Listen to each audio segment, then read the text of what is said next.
জয় তারা। নমস্কার বন্ধুরা, আমি জ্যোতিষী গৌতম কুমার। আজকে আমি আলোচনা করব জুন 2024 মাসিক রাশিফল কর্কট রাশির জাতক বা জাতিকাদের জীবনে কি ঘটতে চলেছে এই জুন মাসে। বিষয়টা কিন্তু গুরুত্বপূর্ণ হতে চলেছে। আপনারা ভিডিওটি সম্পূর্ণ দেখার চেষ্টা করুন, তাহলে এই ভিডিওর মাধ্যম দিয়ে আমি কিছু গুরুত্বপূর্ণ বিষয় তুলে ধরবো আপনাদের কাছে, যেই বিষয়টা আপনার অতি অবশ্যই জানার প্রয়োজন রয়েছে যদি আপনি কর্কট রাশির জাতক বা জাতিকা হয়ে থাকেন। তাছাড়াও এই কর্কট রাশির জাতক বা জাতিকা কিন্তু প্রত্যেকটি পরিবারে কোনো না কোনো ব্যক্তি রয়েছেন, তাই তাদের জন্যও কিন্তু এই ভিডিওটি প্রযোজ্য। প্রথমে আমরা আগে জেনে নিই আমাদের 9টি গ্রহ গোচরগত অবস্থান জুন মাসে কোন গ্রহ কোন কোন রাশিতে থাকবে। দেখুন, আমাদের এই 9টি গ্রহ কিন্তু আমাদের নিয়ন্ত্রণ করে, তাছাড়া ভাগ্য নির্ধারণ করে। এই 9টি গ্রহর মধ্যে কোনো কোনো গ্রহ আমাদের জীবনে সুখ, শান্তি, সম্পদ, অর্থ আমাদের দিয়ে থাকে। তার পাশাপাশি কোনো কোনো গ্রহ আমাদের জীবনে কিন্তু দুঃখ, কষ্ট, দারিদ্রতা আমাদের জীবনে প্রবেশ করিয়ে দেয়। তাই প্রথমত আমাদের গ্রহদের বিন্যাস জানতে হবে, কোন গ্রহ কোন কোন রাশিতে রয়েছে। কুম্ভ রাশিতে রয়েছে কর্মফলদাতা শনিদেব, অর্থাৎ আপনার রাশির অষ্টম ভাবে রয়েছে। বিষয়টা কিন্তু শুভ নয়। আপনার দুর্ঘটনা, অ্যাক্সিডেন্ট, দুরারোগ্য ব্যাধি হতে পারে।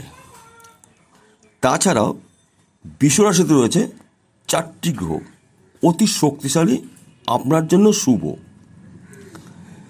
দেবগুরু বৃহস্পতি, শুক্র, রবি, বুধ, এই 4টি রাশি বৃষ রাশিতে থাকাকালীন আপনার রাশির একাদশভাবে অতি শুভ বলে মনে করা হয়। আপনি একাধিক জায়গার থেকে শুভ খবর পেতে চলেছেন। তাছাড়াও মীন রাশিতে রয়েছে চন্দ্র এবং রাহু, অতি শুভ, আপনার হঠাৎ প্রাপ্তি ঘটতে পারে। কেননা রাহু একমাত্র গ্রহ যে কোনো সময় যে কোনো দিন হঠাৎ অর্থশালী আপনাকে করে দিতে পারে। কন্যা রাশিতে রয়েছে কেতু। এই হলো 9টি গ্রহর বিন্যাস। এইবার আসা যাক মূল পর্বে। আপনার 6টি বিষয় শুভ খবর পেতে চলেছেন, তার পাশাপাশি 3টি বিষয় আপনার সাবধান থাকতে হবে। আমি শুরুটা করি শুভ নিয়ে।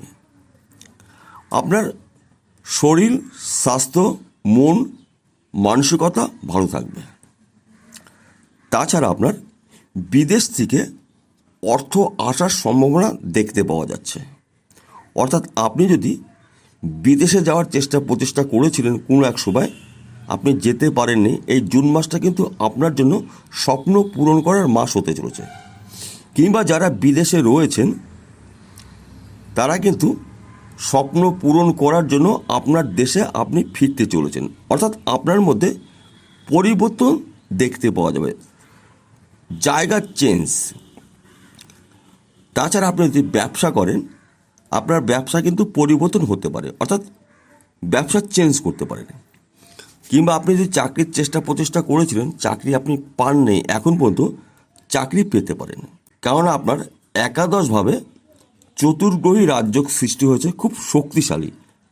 কেননা 2টি গ্রহ একসাথে আপনার জীবনে মঙ্গলময় কিছু ঘটনা ঘটিয়ে দিতে পারে।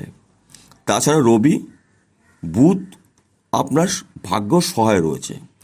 তাছাড়া কিন্তু আপনার শনির ঢাইয়া চলছে, তথাপিও কিন্তু আপনি আপনার লক্ষ্য পূরণ করার জন্য ভালো একটি সময় পেতে চলেছেন। এই জুন থেকে জুলাই মাসের 14 তারিখ পর্যন্ত আপনি উন্নতি করতে পারবেন। আপনার পরিবর্তন দেখা যাবে। আপনি যেখানে বসবাস করছেন সেইখান থেকে কিন্তু আপনি অন্য কোথাও আপনি বসবাস করতে পারেন, অর্থাৎ স্থান পরিবর্তন। কিংবা আপনি যদি কৃষক পরিবারের ব্যক্তি হয়ে থাকেন, আপনি কিন্তু চাষবাস নিয়েও পরিবর্তন করতে পারেন। অর্থাৎ ফসল আপনি যেটা ভেবেছিলেন সেই ফসল কিন্তু আপনি জমিতে রোপণ করতে নাও পারেন, অন্য একটি কোনো ফসল আপনি জমিতে রোপণ করতে পারেন। অর্থাৎ আপনার মধ্যে পরিবর্তন আসবে। কিংবা আপনি যদি চাকরি করেন, চাকরির ক্ষেত্রে আপনার পদ উন্নতি দেখতে পাওয়া যাচ্ছে, আপনার প্রমোশন হতে চলেছে, কিংবা আপনার চাকরিও কিন্তু পরিবর্তন হতে পারে।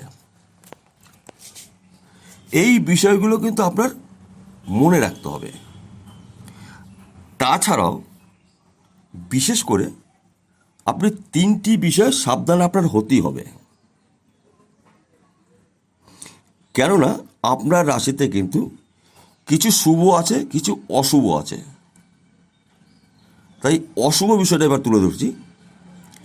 আপনার গৃহে বা আপনার রাশিতে অগ্নির সংযোগ ভয় রয়েছে, অর্থাৎ অগ্নির থেকে আপনি বিপদ আসতে পারে। একটু সাবধানে, যারা বিশেষ করে রান্নাবাড়ির কাজ করছেন কিংবা ওয়েল্ডিং করছেন, একটু সাবধানে এই জিনিসটা একটু সাবধানে আপনার থাকতে হবে। তাছাড়া আপনার দুর্ঘটনা, অ্যাক্সিডেন্ট, অস্ত্রোপচার দেখতে পাওয়া যাচ্ছে, কেননা আপনার অষ্টমভাবে শনি রয়েছে। তাই আপনি যদি যানবাহন চালান, খুব সাবধানে আপনি গাড়ি চালাবেন এবং রাস্তাঘাট দেখে পারাপার হবেন। এবং আপনার কিন্তু মাজার নিচের অংশ আঘাত পাওয়ার সম্ভাবনা দেখতে পাওয়া যাচ্ছে। তাছাড়াও কিন্তু আপনার কিছু শত্রু তৈরি হতে পারে, গোপন শত্রু, এবং এই শত্রুগুলো কিন্তু আপনার জানাশোনা, আপনার আত্মীয় হতে পারে, বন্ধুবান্ধব হতে পারে, এবং কি আপনার সাংসারিক কোনো ব্যক্তিও হতে পারে। তাই বন্ধু, তর্ক বিতর্কের মধ্যে কিন্তু এই জুন মাসটি আপনি একটু সাবধানে থাকবেন, তর্ক বিতর্ক এড়িয়ে চলবেন। বাদবাকি কিন্তু আপনার জন্য শুভত্ব আপনি পেতে চলেছেন। তাহলে বন্ধুরা বোঝা গেল। নমস্কার, আবার দেখা হবে।